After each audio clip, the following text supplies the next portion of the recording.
So we have our two speakers here today, who I hope all of you were able to attend the film last night. I found it incredibly inspiring. I have 3 compost bins behind my little house, and I find them all miraculous. I put in scraps of vegetables and eggshells, and out comes something dark and full of life. And after watching the Symphony of the Soil last night, I wanted to go home, even though it was dark, and roll out that compost and put it into my garden and just imagine all the things that were going to happen. So I found the film both inspiring and informative. And so now we have an opportunity to hear more from the filmmaker and one of the lead scientists who is part of this film. So I'm going to give a brief bio for both of them, even though you've already heard this. So Deborah Koons Garcia is, above all, a filmmaker, and when she was your age, picked up a Bolex while a student at the University of North Carolina, and I guess it's been films ever since. Right? She went on to receive a Master of Fine Arts from the San Francisco Art Institute, and she's produced a range of films, from educational films, feature films, and has won a range of prizes. And she says that, I'm interested in this, and I hope she will speak to this, sort of the move into sort of more active environmental films, even though she has all along been an environmentalist. But when she was, her film on the future of food was instrumental in passing Measure H. I love what California does, Measure H, okay, as opposed to Measure M, right, which bans the planting of genetically engineered crops in the county. So something else also that we could ask her about. But it was the first time in the U.S. that citizens had voted on such an important issue. And I can only imagine the prizes that the Symphony of Soil is going to garner as well. And joining us as well is Ignacio Chapela, who's one of the lead scientists in the film.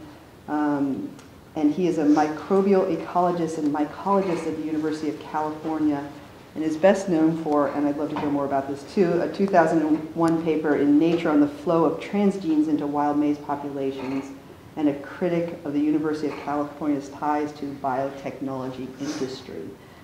He's also noted for his work with natural resources and indigenous rights. But above all, he is the father of Inez. That's right. Who is a Bard College student and a junior studying this semester in British Columbia.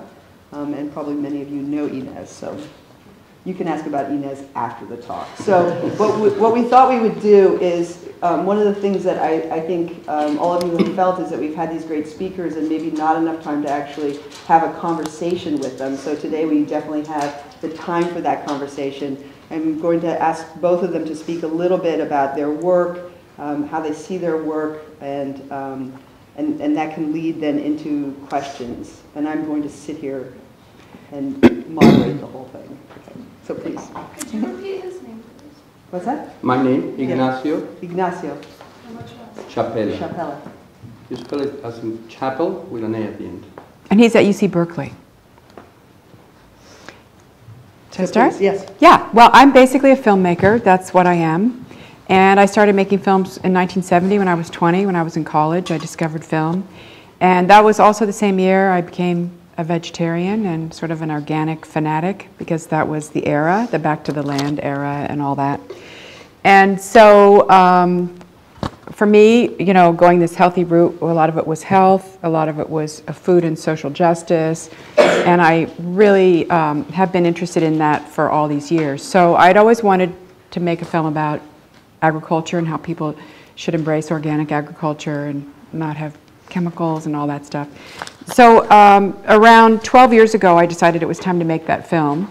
And I ended up making a film called The Future of Food, which turned out to be a lot about genetic engineering because no one knew about it. I didn't know about it, and I was a really informed consumer, living in Marin County outside of San Francisco, having studied these issues for many, many years, and it was completely under the radar. So I made this film called The Future of Food. Ignacio was in it. We went to Mexico with him. And it was the first film on food or the food movement.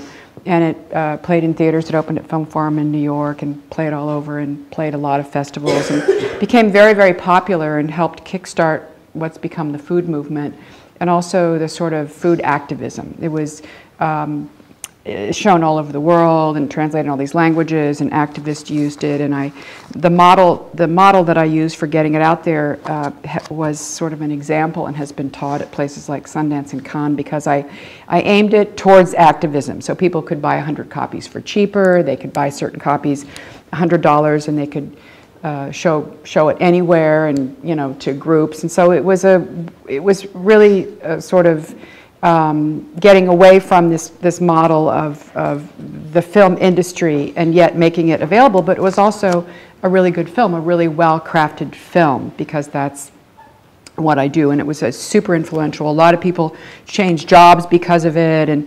But a lot of it was about genetic engineering and then the healthy alternative to it and how agriculture works, because a lot of people don't understand that. They don't really understand it.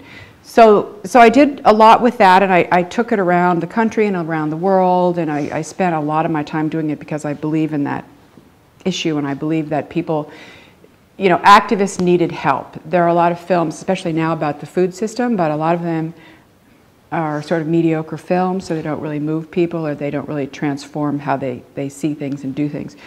So I decided that I would make a film on soil, that I would actually go back and make the film I really wanted to make, which was about agriculture, and so I started doing that and researching it.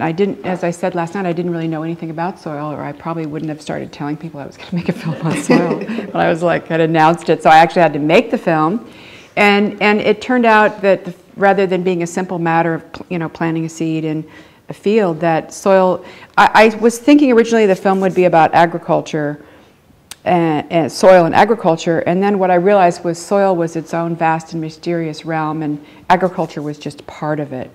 So at a certain point in making the film, and I told Ignacio, I said, I don't want to have any agriculture in this film. I became anti-agriculture because it seemed exploitive. How can we use the soil? What can we get out of it? What's in it for us? And that, in fact, agriculture has been more destructive to soil and ecosystems than any other thing humans have done. So I became anti-agriculture and not wanting that in the film. But then I had to actually make it about that, because, in fact, humans do care about what's in it for us. What can we get out of it? So that was, so the film itself, the first third of the film is about soil science, just how soil works. The middle part of the film is our human relationship with soil, which is primarily agriculture. And then the last act of the film is about soil and big ideas: soil and global warming, soil and water, soil and feeding the world, soil and our spiritual connection to the earth. So it's like a 3-act film. And it's, it's interesting. They're not. Everybody shut off your phones. So it's interesting because from thinking soil was going to be a simple thing to do, it became such an incredibly complex thing to do. I couldn't figure out what to do. So I was working with Ignacio primarily and some other soil scientists from California. We went to India and Europe and Norway, and so I thought of soil as the protagonist of our planetary story. So soil that has parents, soil that has different characteristics like people would, soil that has a lifespan, and things happen to it. So it was the protagonist of the film. And film is primarily an emotional medium, and that's how it really moves people. So you can have intellect in it, and you can have information, but if you don't have that emotional connection, then people aren't going to watch the film, and it's certainly not going to move them or change anything. And my editor that I've worked with for many years, we both agree about this, that the film has to be beautiful, it has to be moving, but also that people need to feel connected to the film. You want your audience to be in the film. You don't want the film to be out there and then they're kind of looking at it as an object there, but you want them to be in it. And if there's anything that pulls people out of it, then that goes out, even if it's important information. And when we made this film, we had a couple of test screenings with friends and filmmakers, and we had a form that people filled out to say what they liked and didn't like. And it became obvious, and the film was longer then, we knew we were going to cut some stuff out. It became obvious that if you give people too much information, they become overwhelmed, and then they space out completely. So it was a balance between putting a lot in that maybe scientists would want these little details, but if you want a mass audience and you want lots of people to see the film and you want people to tell their friends to see the film, you have to balance science and emotion and, you know, the human face on things. You have to balance all these things so that people connect with the film. And it was a challenge because Ignacio and I, we worked on these. He did the narration and we met and we would go over the stuff and there were some things where I would say, well, what are we going to say about this? And he'd have this whole long thing and I would say, that's too many words, you know. It's just that simple. That's too many words. And we'd have to figure out, how do you say something? How do you distill it? That's the challenge in film, is how do you cut enough out and still have something be true? Because there's a certain point where you cut too much out of an idea, you know, or a concept or a scene or anything, where if you take too much out, it's false. But if you leave too much in, people are overwhelmed and they don't get your idea. So it was interesting. We showed it, I was invited to show it as the Hans Zanny Memorial Lecture at UC Berkeley a couple of 2 or 3 years ago. And it wasn't finished, but it was a wonderful opportunity, so I made it. You know, I finished, it was like an hour-long film. And we showed it, and you know, they all loved it. And then I was invited to show it at Yale, and I was invited to show it at Fresno State in the valley, the San Joaquin Valley in California, that grows more food than any place in the world. And this is like heavy, you know, agro-industrial, you know, everything. So they invited me to show it there for the 100th anniversary, and there were like, I don't know, like 500 people in the audience. And I had 4 or 5 old farmers and ranchers on the panel with me. I was the youngest person on the panel. And they had all seen the film before and they'd taken notes. And they were, one of them grew some organic fields, but they were commercial, industrial, business guys, you know, and very conservative and very conservative politically. So they saw you know, they had previewed the film, they saw it there, and in the film, you know, as part of your environmental studies, nitrogen, you know, synthetic nitrogen has been very destructive to the planet, although on the other hand, it's helped the Green Revolution happen. Because with the Green Revolution, which I don't think people realize, is that when they discovered nitrogen, when they did this process, they realized it made things grow more. It's sort of like plants on steroids. If you put nitrogen on a regular plant, it will grow too much, and then it will lodge, which means it'll fall over, and then it'll rot. So when they used nitrogen, things were growing too much. So the trick of the Green Revolution was to take dwarfs and put nitrogen on them, so they end up, you're taking a dwarf and you're making it oversized so it's normal. And then it has so much grain, it has a lot more grain on it and less stalk, which if you saw the film and you know that actually the stalk and all that is what actually feeds the soil and the soil microorganisms. So you're actually depleting the soil, and you're carting more and more off the fields, you know, and not giving back to the soil, which is why you create healthy soil. So the film, the original version was, nitrogen is bad, it's destroying the fields, dead zones, you know, it's like global warming, it's a terrible thing, we shouldn't do it, bad news. And they were like, we can't farm without nitrogen. And I said, well, I think you can, we just have to eat different things and change diet and all this stuff. And they were just adamant, and they were kind of pissed off, and they were like, well, we have to do that. You know, you're irresponsible telling people that we can't do that, you know. And as one nitrogen scientist said to me, she said, well, not there, but she's at Stanford, she said, well, you know, if we hadn't had the Green Revolution, we would have 2 billion less people on the planet. And I said, not a bad idea. You know, it was like, not what you wanted to hear. So after they were so critical, I thought, you know, I want everyone to see this film. I don't want it to be dismissed by, you know, the farmers in Iowa, because those are actually the kind of people who I would like to have understand the soil and want to treat it right. And so we worked really hard, and so I said to Ignacio, we have to deal with nitrogen. What are we going to do with nitrogen? So if you saw the film, he came up with this idea, which is how scientists think about it, that, you know, after 10,000 years of, first 10,000 years of farming, nitrogen was the limiting factor. But once we had synthetic nitrogen, it took those limits off, and it did increase more yield. It did increase yield, but there were consequences to it. So you have the dead zones and all the things you have because of that, and even making it. So instead of being judgmental about it, in which case they could say, she doesn't know what she's talking about, we're going to dismiss her, I just worked really hard to say, you know, we have this, we can do this now. If we do this, the consequences are this, this, this, this, and then leave it. And then also show that you can get nitrogen back in the fields with cover crops and other ways of farming. So it was kind of interesting to be, and then one of the guys who had been the most conservative, a pretty right-wing guy who had sat next to me at Fresno State, he saw the completed film and he came up to me afterwards, and I mean, he was almost crying. He said, the film is so good, you know, it's so much better. Of course, it was finished, and what you did, you know, what you did with nitrogen, it was just, oh, you know, he was so moved by it, because I had even said, you know, I changed the film because I want these people to feel like this work has value. And so, yeah, so it's shown all over it's, you know, people love it, and soil freaks love it, and it's a, you know, it's inert. Soil is inert, so how you make it come alive is actually a challenge, because it's one of those things you can know so much about that you can't figure out. So you know, as a filmmaker, like, how do you see it? You know, see it microscopically. You see it from a human scale. You can see it from the satellite. You can see it as an ecosystem. You can see it as a community. You can see it as an organism. There's all these different ways of seeing it, so that I, as a filmmaker, can kind of weave through that, so people sort of get to know soil and they think of it as a, you know, we are part of the soil community. We come out of soil. We go back to soil, because most people are soil blind. You know, the famous thing, you treat soil like dirt.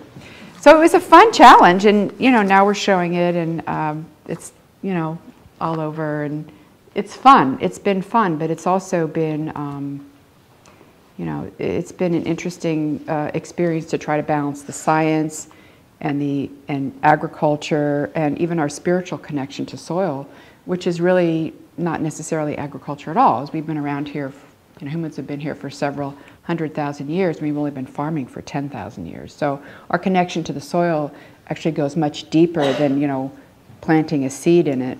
There is a spiritual connection. And for me, it's like, how do you use a highly technological medium to connect people to nature?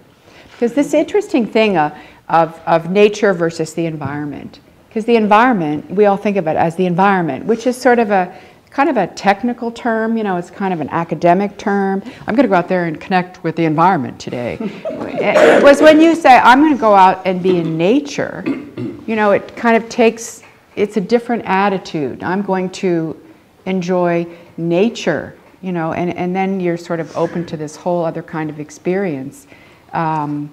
So that's what I wanted by the end of the film for people to do, was to feel connected to nature and appreciate it in all its variety, rather than just this narrow slice of, you know, ag and tractors and things. So it was an interesting challenge. Pass it on to you. Okay. Thank you, Deborah. Yeah, that was great. It's great to be here, and I'm thankful. I'm lucky to be able to be in this protected space. I think you guys are lucky to be able to be in this protected space of critical thinking and skepticism. Classic skepticism is the best I could hear for what we call science. Asking questions, right? And that's who I want to be.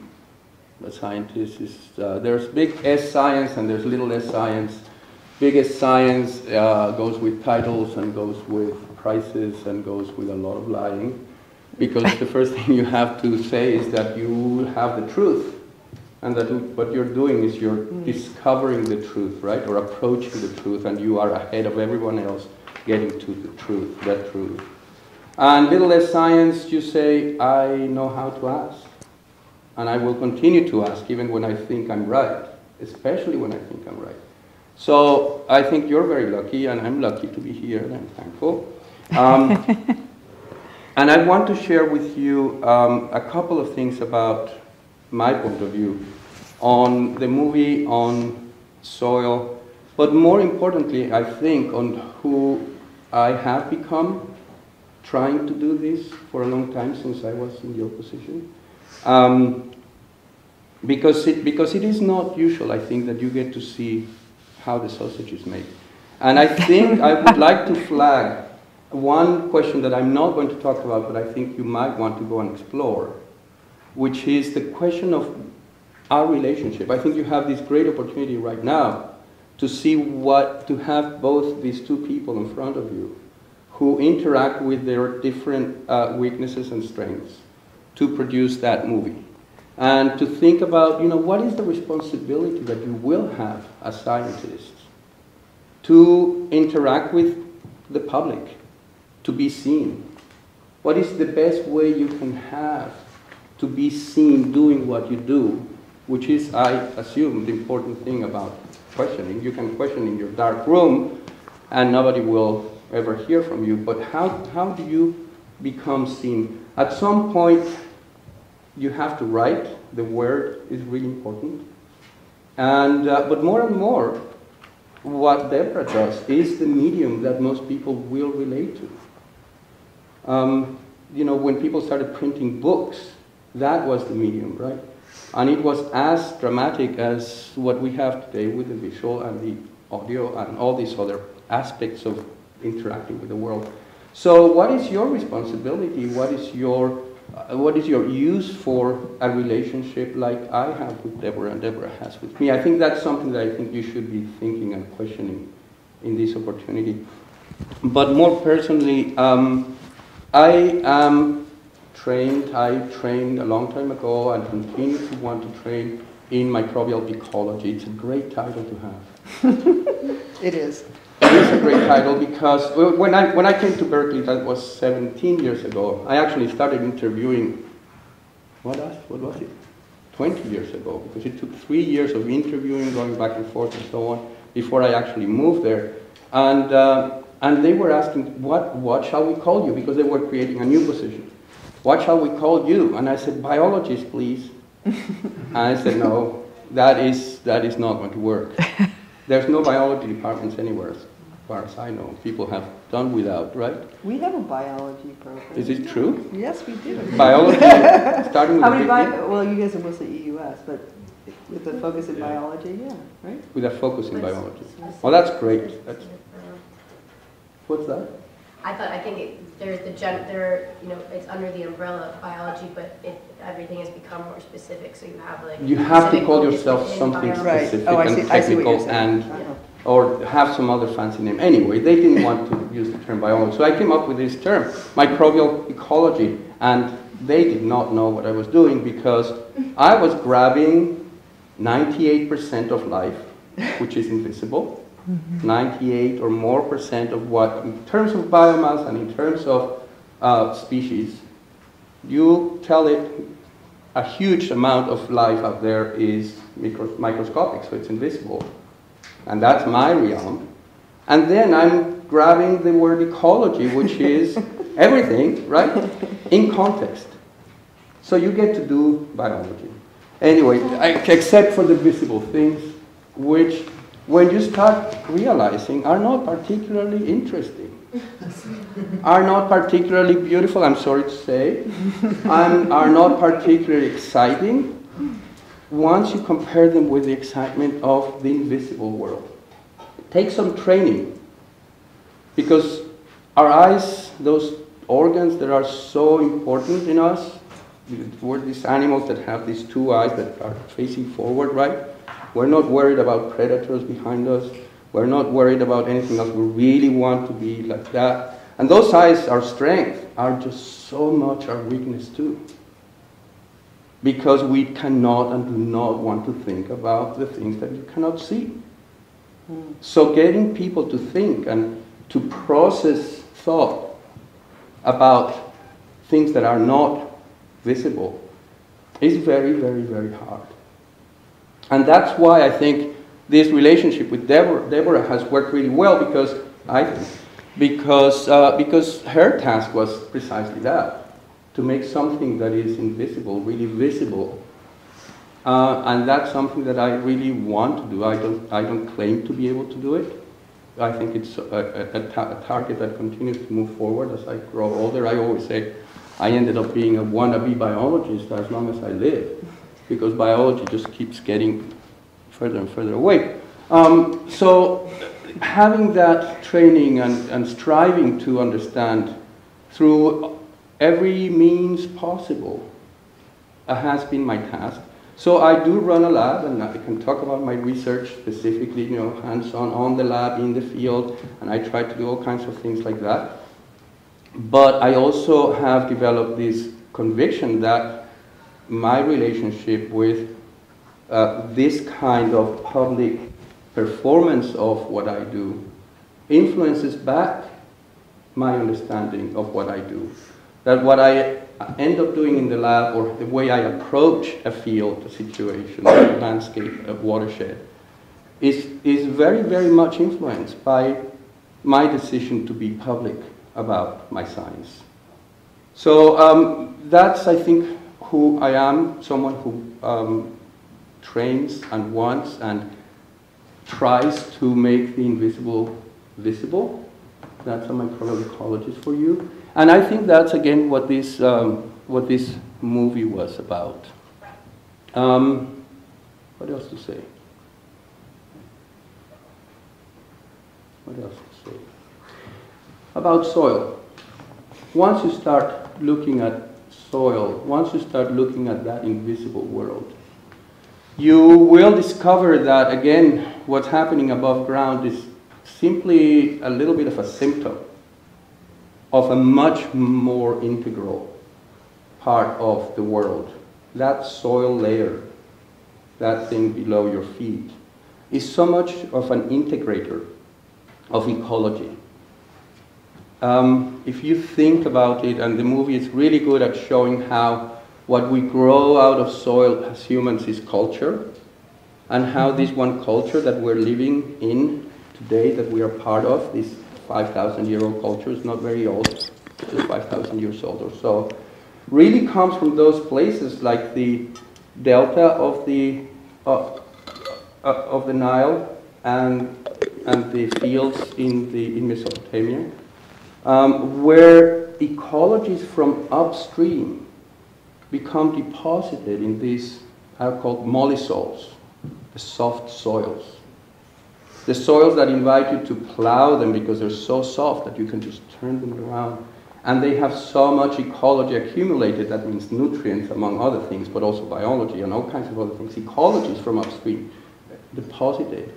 And it's out of those soils that are soils of accumulation that we are able to produce surpluses of things that can be stored, grain, for example, that are the basis of speculation. You can store in your granary for next year in anticipation of a drought, at which point your grain will be more expensive or more desirable, and so on and so forth. You know where I'm leading. I'm leading to our financial situation today. I'm leading to our ecological situation today, this culture of accumulation, concentration, and speculation. Of course, there are all kinds of other things, monetization, financialization. All these aspects come out of mollisols. So once you start looking at the world from this perspective, you realize, my God, I'm living in a very short-lived little story that comes out of a very specific soil type. And yet there are all these other stories, there are all these other ecologies, there are all these other situations that are equally important or equally interesting, and potentially, and in the future, probably our only place of survival, if we want to be around, that nobody's even talking about. We have no Gilgamesh for the Andisols. The Incas have them. You know, the Mazatecs have them. But we don't. We have Gilgamesh for Mesopotamia. So it becomes really interesting to realize that through the soil, you can get new understanding. Just like microbes teach me how to think, soils can teach you how to think and how to relate to the world as scientists or as questioners, as critical thinkers, in a way that is not caught in the box of the mollisols and the little 5,000-year story that we are living in right now. So with that, I think I would like to put that as I really like about the movie too, that Deborah chose to put it in a planetary context, and not with agriculture as the core of the story, but actually as soils as the core of the story. And so with that, I think it would be really interesting to hold a conversation here about Mhm. all those other ways of understanding. Great. Thank you both. That was wonderful. So let's open it up to questions. I'm sure you all have questions coming from different perspectives. Yeah. Go ahead. I just have a question about cover cropping. Is one of the main reasons the conventional farmers are resistant to it because it takes away growing time for them because they have to leave their fields cover crop? Because with, like on the Bard College farm, we got a certain amount of money and then we had to start a farm and we really thought we should cover crop, like it was a meadow, we should have just plowed it, covered it, started the farm next year. But like we needed to start this farm to show that we're using our money. So is that kind of like the same thing? They don't want to leave this lucrative land covered in clover when they could just put in nitrogen and grow corn. Yeah, exactly. Yeah, and also I think that you know, a lot of, you know, they just want the cash crop and they don't want to, or they want to grow 2 cash crops. They don't want to do a cover crop that they plow in. And I think a lot of conventional farmers are out of the habit of figuring out, like they don't do crop rotations anymore, they don't do cover crops, they don't do any of the things that you really need to do to keep soil healthy, to give back to the soil, because that's the secret of having a healthy soil is you have to give back like nature does. You know, in nature a leaf falls from a tree, it falls into the ground, the microorganisms break it down, all those nutrients are released, they feed the plant grows, you know, so there's this cycling that actually is very healthy. And when you take stuff off the off the land, off the farm, you're taking that out of the equation. And so cover crops and composting and these sorts of things are a way of giving back, of mimicking nature. And it's exactly that. And a lot of them have forgotten that system because they can just put on chemical nitrogen, or they want 2 crops, or they don't understand how to do it. When I was showing this Symphony of the Soil in Iowa, I showed it twice in Iowa. The Leopold Institute invited me to come, and I've shown my film Future Food there. I love going to Iowa. It's such a strange place. I mean, I really like it. I'm from the Midwest myself, but I like it because, you know, it's really interesting because you see this incredibly fertile soil, and what are we growing there? We're growing there stuff that nobody eats. Cows eat it and cars eat it. People don't eat it. So, and it's a sad thing, and the people there even have this sense of tragedy because now the big corporations have moved in with the CAFOs, you know, those CAFOs, and even at the screening this guy came up and he was like the head commissioner of that county, and he was saying, you know, there's nothing we can do about these CAFOs. They come in, they're out-of-state owners, they don't live here, they're destroying our water, we hate them, there's nothing we can do about it. You know, so they really feel victimized, although there is this healthy community of, you know, there is more and more organic farmers. But they have a group called the Practical Farmers of Iowa who are the more sustainable and organic farmers. So I showed the film and all these organic farmers had come and they were, you know, thrilled with the film, of course. And there was an older woman who stood up and she said, I don't understand how I can do this. You know, you think I should cover crop? And, you know, she was like a real Iowa farmer lady. She's probably in her 70s, and she said, I don't know how I can do cover crops. How can I make that pay? Because I got to plant my crop. She was going into this technical stuff about her fields. And one of the practical farmers stood up and said, oh, what you can do is this. You can plant this then, and you can get assistance by doing this program. And he was actually telling her in this way that I didn't even really understand what they were talking about, that she could cover crop. And that if she cover cropped, it would help her fields. It wouldn't diminish her income at all. And it was amazing. They were giving this information back and forth and about how to do it. But you're right. You know, it's one of these things that is when all you care about is yield and all you care about is what can you get out of it. And if you think that these synthetic inputs will actually sustain you, you know, for decades, which it actually won't, then you don't have to do that. Why do it? And they also think, you know, it's also these conventional farmers, they don't want anything on the field but the cash crop. And I don't know how many of you saw the film, but, you know, this idea that you have to take everything out of the field but the one thing that you're going to make money on is actually not true. It's not accurate biologically. Go ahead. Yeah, no, I just wanted to make sure I didn't leave your question unanswered because you're asking a very specific question about a specific spot on the planet. which is great that you got that farm going. Yeah. First of all, you should congratulate yourself that you managed that. And then It's quite an event. it's really a big thing. Yeah. And I know from Inés that it has been a big, quick learning curve for the campus to catch up with you guys. And so it's great that you've done it. But going back to the storytelling, you know, any environmental intervention is about storytelling. It's about performing a story that you tell yourself about who you are on the planet.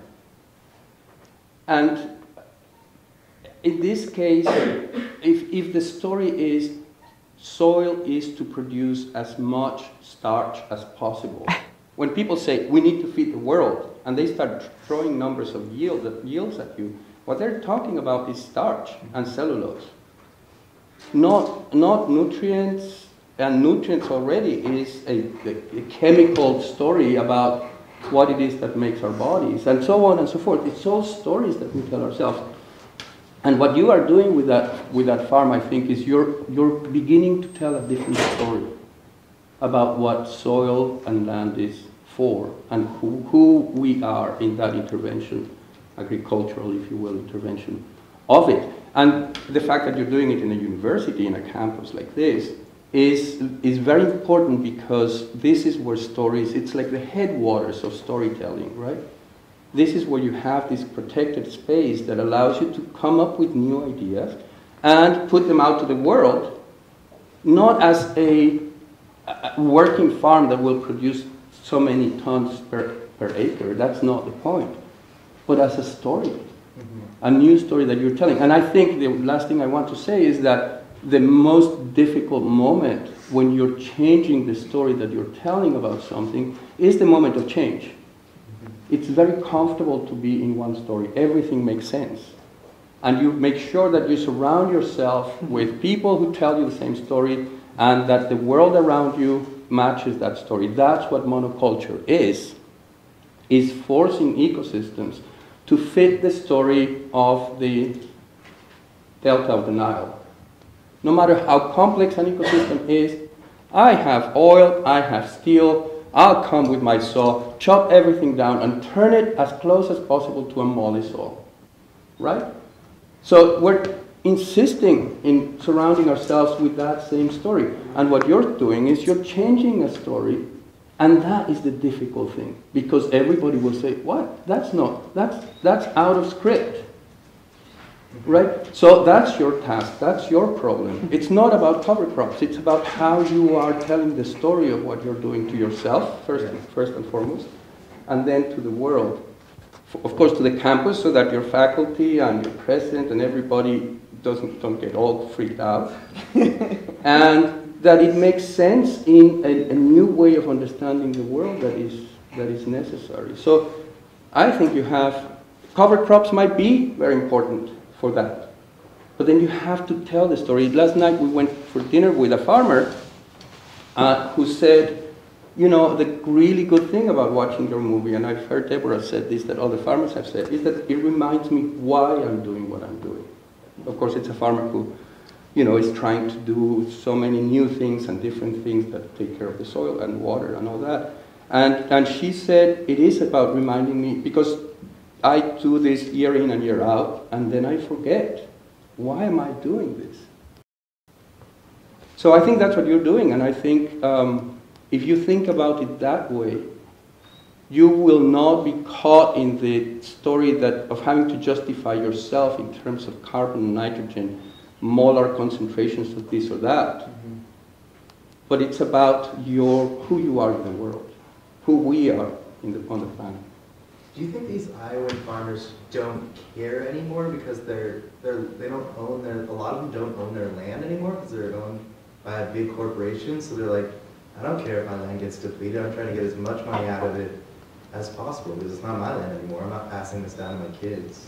Well, a lot of them do care, you know, but a lot of them, they've just got on this routine, you know, this like all the treadmill, you know, and it's just the way the system has developed. And I think that, you know, there's some of them that feel this sense of tragedy. What it was like 50 years ago when they grew up on their parents' farm is so different than now. And I think you know, just like the soil itself, when they're in this giant, you know, $1 million combine, they're way off the earth, they're watching a video, they're completely removed from it. And I think the more and more people get removed from any connection with nature, at a certain point they stop realizing they're removed. They're just in this, you know, they're in this cabin, you know, they're in this the cubicle. And I think that, you know, I think a lot of them are there, but it's only been 50 years. So I think, you know, one of the reasons I made the film to be mainstream is that I think a lot of those farmers, if they just start seeing their soil improve a little bit, even if they plant cover crops, or once they start seeing it improved and they get interested in the soil again, then maybe they'll just move down that road of, you know, less nitrogen, more cover crops, all these healthy practices.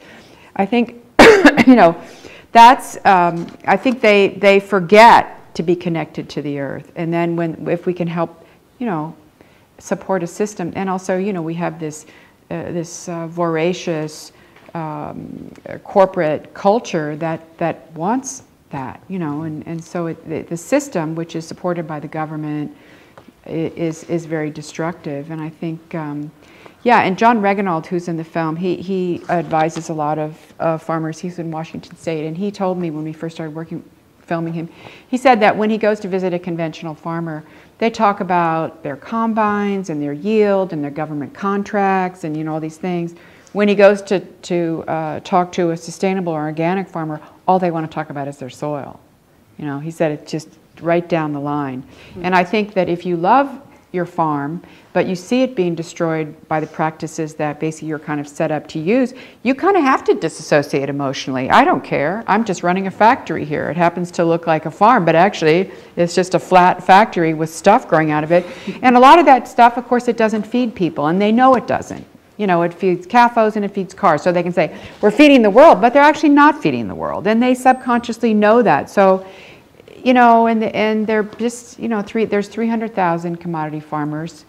And one of the things I've been saying, and I said it at this big convention, you know, is why should 300,000 commodity farmers be able to destroy the soil and the water of our country? You know, why should Monsanto be so supported by our government that it's, you know, that soil, it is being depleted, and it's becoming actually less and less fertile, and the yields GMOs don't have higher yields. That's false. So there's a lot of falsity in that system, and I think emotionally you can't. They move off the farm, they don't have gardens on the farm, they don't have animals on the farm, and it just becomes, they just have to disassociate, and it becomes something else entirely. That was another question. Yeah, I was just going to ask about the moment of change that you were talking about, and how, you know, it's really about you telling your own story. What story, I mean, I know there's, you know, this effort in kind of sharing the idea of the farmers, you know, the sustainable and organic farmers that are already making these efforts and are already telling the story that is this positive soil story. But what do you, I mean, are there hopes for like change in regulation through your film, like through government regulations, or through new grassroots organizations, or different sort of networking through there? I'm just trying to see where this is going to go beyond like these rooms, because, you know, there's only so much we can do with our farm here at Bard. You know, it's small, and you know, we're trying to use it in our dining halls as best we can, but on a large scale, bringing it back to Fresno, I mean, are there going to be, or do you see changes happening like within the next 20 years, 10 to 20 years, like in agriculture like that? Well, I think we need to change policy. I mean, people are changing, farmers are changing, you know, young farmers, this whole movement, and we're really fighting the government. So we need to change policy. And once we change policy, if policy will support healthier farming, you know, and that's a big battle in Washington, because those states they don't have that many people, but they have a lot of money, and they have Monsanto, and they have, you know, it's really all set up that way. But one of the things that even in the past few months that we've had farmers call up and get copies of this Symphony of the Soil to take around and show other farmers. There was a guy in Wales, a guy in Missouri. I mean, this is sort of what these farmers have taken on. They're taking around their county and around their town and showing it to groups of farmers to make them want to go more organic, you know, more sustainable, and that you can't do that. And I think farmers you know, there are a lot of farmers that want that. You know, you hear from conventional farmers that they see on their farms, you know, they see dead animals, they see dead deer. I mean, they know it's bad. They know the soil's bad.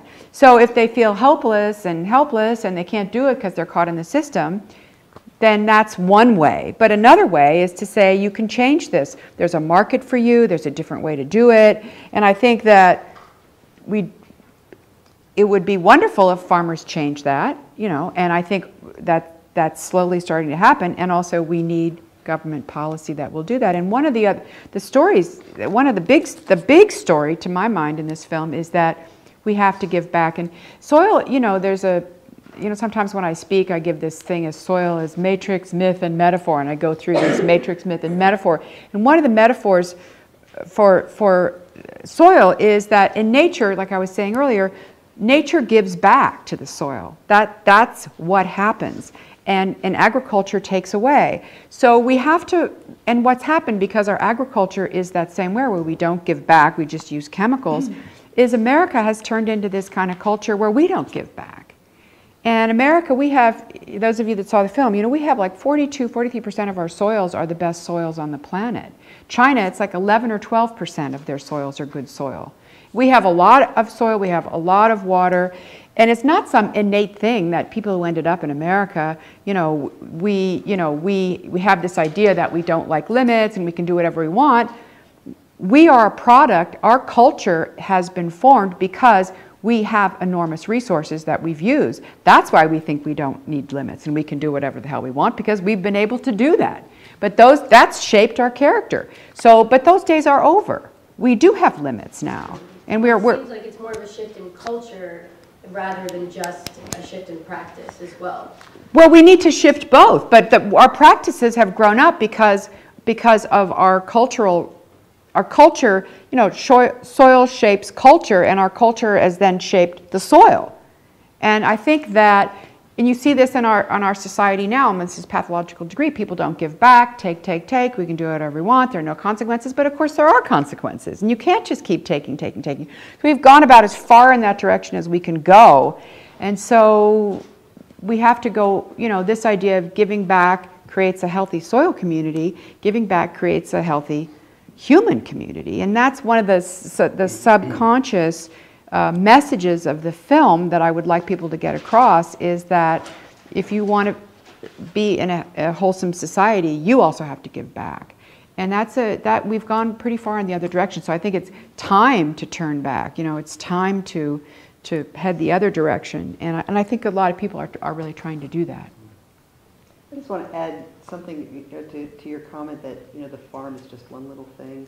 But to go back to what Ignacio said, I mean, he said, you know, congratulations on doing this. And it's not just that the effort that you had to convince the administration that this was important. I didn't mean to minimize the farm. No, but I think that there are lots of ways where the power of the story that emerges from this farm moves out beyond the food itself, right? That Vassar starts their farm and, you know, Swarthmore starts their farm. And imagine if every single college in this country actually had their own farm. Then that starts to make a difference. So I think that, you know, one of the great things I think about being in the Hudson Valley is that because we have this river here, and it's been a lot of focus just on this river, it's like, okay, I can do this one thing, right? I can fight against, you know, PCBs, or I can fight against, you know, the pump storage station being built on top of Storm King Mountain. It seems like a small thing that. And almost all of these small things, they became enormous, right? Winning the Storm King case was the first time that the environment was given rights legally, right here in the Hudson Valley. So it seemed like a small thing. You know, you fight for 28 years and you finally get what you want. So to never have that attitude, I think the farm is bigger than you know, and it can be bigger than you know. So that little thing in your backyard, I'm all for the environmentalists who's taking care of their backyard. Yeah. And it's a symbol, and symbols are important. And I also think that a place like Bard that's very intellectual, it's important for people that are very cultured and intellectual to appreciate that working the land and working the soil and growing things is a valuable activity, you know, rather than those being two separate parts of society. Maybe Leon doesn't really believe that. Well, that's fine. That's fine. And people, and you know, and it's not for everyone. It's not for everyone. I mean, I'm not a big, you know, I don't spend a lot of time with my hands in the soil myself. But I have to say that, you know, the symbols are important, and I think the idea that is of value and needs attention, and it's not just something that we're going to push off and someone in Iowa is going to grow the food and we don't really care where it comes from. It's actually important. Have you heard the story of the consumer and the producer? We're living in it, right? We teach it in our ecology classes. There's producers and there's consumers. And then the really illuminated environmentalists talk about themselves as consumers. And consumers have power and they will do this and they will do that. We're trapped in a story, to go back to what Deborah was saying, trapped in a story that puts us as consumers of something that some kind of factory somewhere else produces. And we cannot conceive of ourselves, as long as we talk about ourselves as consumers, as part of the production or the generation and regeneration. I mean, what Vandana Shiva says in that clip is really great. That this is about the power of the seed to recreate, to reproduce. You know, Marx talks about the reproductive power of labor, right? That's one of the big sources of wealth creation. And he was thinking actually about the reproductive power of seeds. They were thinking at that time about environment in those terms. That's the engine of the economy in the real sense. Engine, what a metaphor. Other questions? Yeah, Matthew. Can you talk a little bit more about some examples of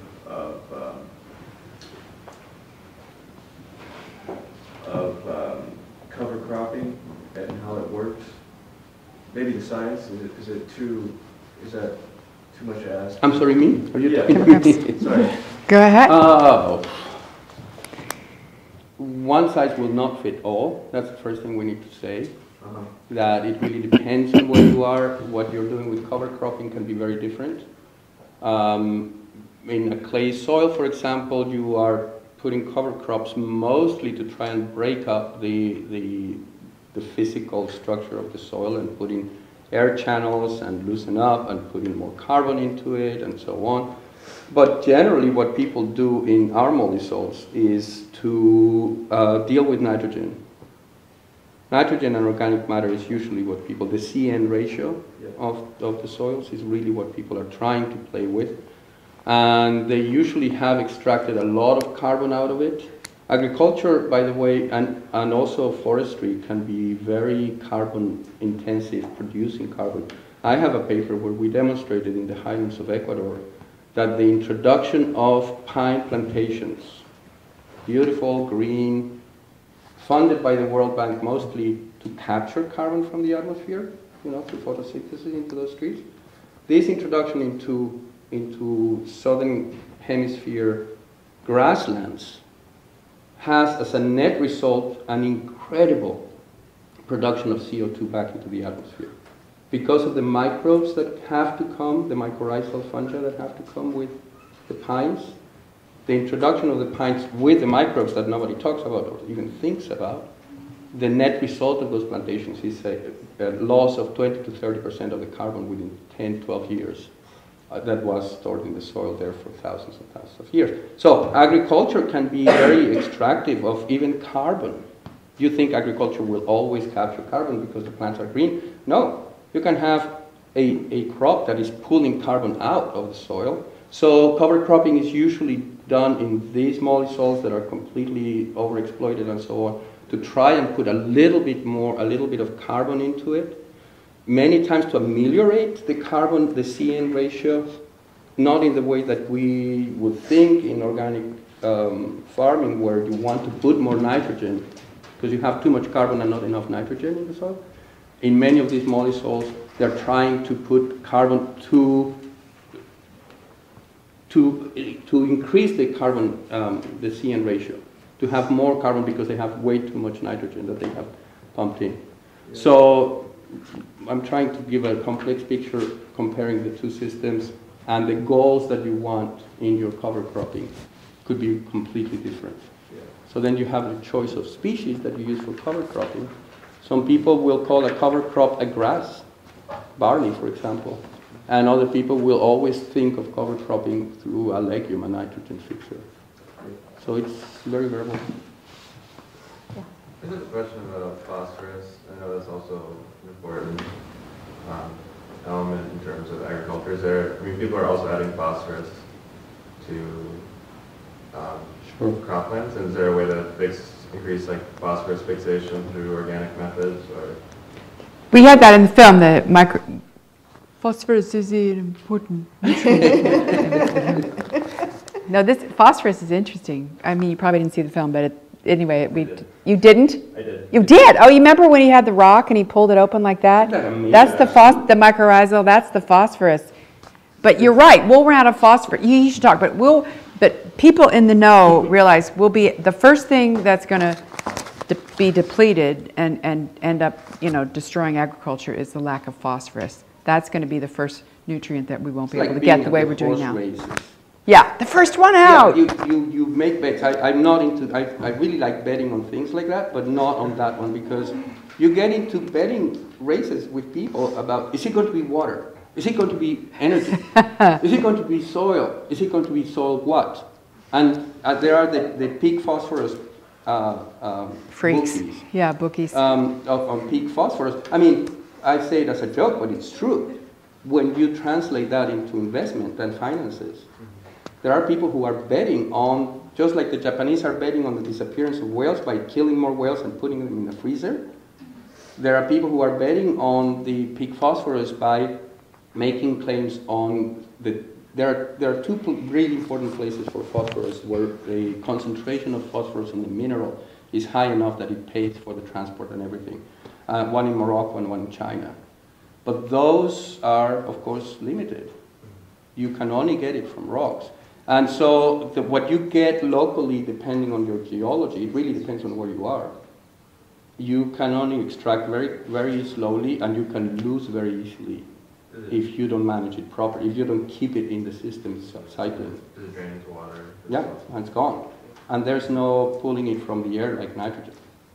That's Yeah, it. I think it's something like 20% that we actually end up using through the extraction. We had another speaker come into our class, and through the extraction of the phosphorus and then putting it into the farms, what we actually get when we take it in is only 20% of everything that we've already taken. Flushing it down.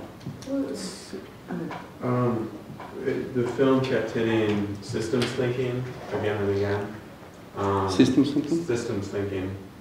And I was just wondering if you could talk more about like, where systems thinking is coming from, where it came from, like where do you think it's going? Just wondering if you could talk about it. Well, what I was trying to get across in the film is that it's a whole, the soil is a complex system itself, and it's part of a whole complex system of, basically everything. Air, water, everything we do actually goes into the soil and comes out of the soil. And when we only think of one narrow thing of how can we get as much corn as we possibly can to this field, we forget the whole system. But yeah, you want to talk? And I'm not really sure what you want to hear. Yeah, me neither. I was like, where did that kind of thinking originate? I'm just curious, like in a scientific background, maybe. Or... So you're aware you're talking about a field of scholarship, systems analysis, and systems, and as such, systems analysis comes out of engineering. Okay. Middle of the 20th century, actually the 30s or so, when people started trying to produce mathematical models of how machines work, and machines started getting more and more complex and complicated, not complex, complicated, okay. Which is there is a difference there. And so you add parts to a process where you start having feedback loops. So these are completely deterministic things. You know, this lever will move this cog, and this cog will move this other lever, and so on. But there is a moment, there is a level of complexity where the feedback loops start working in such a way that you have multiple possible outcomes. From a completely deterministic system, you have multiple outcomes, and then modeling that, understanding what's going to happen if I, you know, hit this lever a little harder. What's going to happen at the other end of my machine became impossible to predict. We have more advanced mathematics from the 70s on in something called chaos theory that talks about this impossibility to predict a system that has enough feedback loops and time built into it. And so when you talk about systems as such, one way of approaching it is simply saying, you know, think of it holistically instead of reductionistic thinking, right? You cannot really get a picture of what's going to happen from looking at the parts. You know, the whole is different from the addition of the parts. But you should know that there is a lot of thought and a lot of scholarship and mostly mathematics going into it. And what I take out as a biologist from all that is this idea that was made possible through ecology and weather forecasting mathematics, where we learned, I think, fantastically in the early 80s that we can know that we cannot know. That we can establish that for certain systems, we will not be able to predict. You know, most people think, I think in my classes, most students come in with the idea that the reason why we cannot predict weather is because we just don't have enough observation on what's happening, the particles of air and the, you know, the photons coming and all that, and we don't have enough computing capacity. But if you increase the number of, you know, the number of processes that you can model and your observational capacity to a certain number, then we would be able to predict. It's not true. We know, thanks to chaos theory, which comes out of ecology and weather forecasting, that we cannot know. There is no computer size that would give you that answer. There is that famous number, I forget the name of, a computer that has the number of processes that are the number of atoms on the planet. So if you had a computer that was made of all the atoms on the planet, and each atom, each of that was a process, what you call that, an operation, a calculation. That is a number where people say that is transcomputable after that number. That means realistically you couldn't have a computer that's big enough. This is not about that either. It's not about transcomputability, it's about chaos theory. It's about the fact that a system with enough parts moving and interacting with each other has the possibility of giving you very different outcomes from exactly the same starting point with exactly the same thing. And it's called history. You think that sort of thinking is going to take over? No. No, we need to change the story about what science is about. One of the things that, as I researched this film, that I was reminded of is that science comes from the Latin word sciere, which means to know. And as I was reading all these books about science and talking to scientists, you realize that a lot of science these days, people think they know it. Like if they know it now, then that's it. Case closed, this is what we know. Nothing else can possibly exist. And I think that that's one of the, that points out the arrogance of certain kinds of modern science, is we have to recognize that some things we don't know. And just because we don't know it now doesn't mean that it's not knowable, or that something might work differently when we have more information. And then some things are not knowable. You know, so I think that whole idea of what science is, I think that scientists, you know, some scientists need to have more humility that what they know is maybe not the final answer, case closed, this is it, and we can proceed onwards having, you know.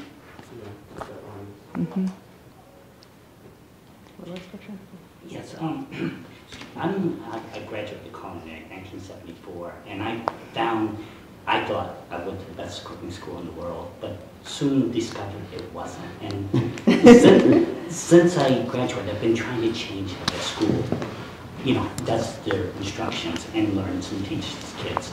So what I do, I travel to the county to start community gardens. I'm building one in Hyde Park now, right across from the Vanderbilt. It'll be large enough for all the culinary to be part of it, because I can't allow it on the campus.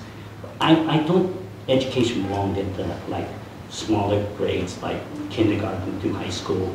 I did it for 1 year for BOCES, which is an alternative high school in Poughkeepsie, but it just didn't work because administration was threatened. Here at Bard, they're a little bit threatened by what Earth to Table does, because it might, I don't know, scare the food service. The kids all want it. It works well at Vassar. I mean, all the kids are coming to Vassar to see, but we have a winter market at Vassar College that opens up a whole new planet. It's the first one they started winter, 6 weeks, and we demo each week down there to kids about healthy cooking, eating, products grown as, what a community needs. So I feel it's all about education, but how do you get this into education, to teaching? How does it really focus in front of the kids by a spread set up so they really can learn it? Or something like taste the stevia that I grow that's in all of our drinks and plums and all of our food, to get sugar from the bodies and teach another way, which could be a good crop for America, because it grows well with no damage. It can't get hurt by anything. Really, trust me. It's a good one. Can you speak a little bit about education? How, like a filmmaker? Well, that's what I've been doing. I mean, that is what I have been doing for the last 12 years in these films and then these short sonatas. So I think it's important, and film is a great tool, but to me also it's education, but it's also bringing people together in a community of discovery. And I think that's equally important. So everyone's, say, watching the same film, and for that moment they're all on the same page, they all have the same information, and they can talk about it and kind of bond over that. And to me that's as important as the information in my films, is the fact that it does bring people together. And then from that, people feel fortified and they feel empowered and they feel like, well, we can do something now because we're kind of turning into a community. So I think it's, that's what he does. That's what I do. And you try to figure out, how do you smarten people up? I believe in smarten up. I don't believe in dumb down. And there's a psychology of how you teach, where you challenge, or in a film, well, the work that I do is you challenge people. You give them information that's slightly challenging, and then they grasp it, and then they feel good about themselves, and then they can take more, and I really like that when people come and say to me, I'm not really good in science at all, but I understood your film, and now I know what you're talking about. Because that sort of thing of giving people complex information in a way that they really can take it in, the next step they want to do is do something about it. So a lot of it is psychology and propaganda. How do you present it? And, like Ignacio said, how do you present things as a story? How do you get young people feeling like, this is cool, I want to learn about this. This is a neat thing. And I think that is, you have to be committed to, your audience and caring about them and not wanting to, torture them with excess stuff that's going to turn them off. So it's for me, it's a balance between giving them enough or maybe a little too much, so they feel, wow, this is great, and then they take it in. Yeah. But I think it's also something gradual. If you look at the courses taught at this college, when I came here in 2001, there was not a course taught on food, and next year we probably have 8 classes being taught on food in one way or another. We have Renee Marion teaching, history of food?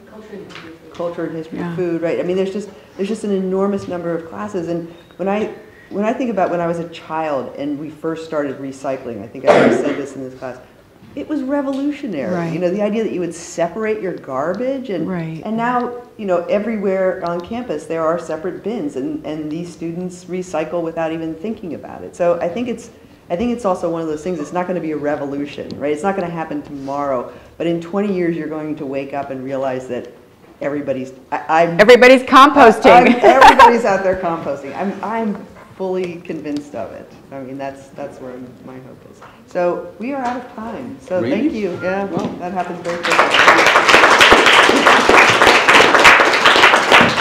I thought it was until 1:30. No, 1:10. Okay.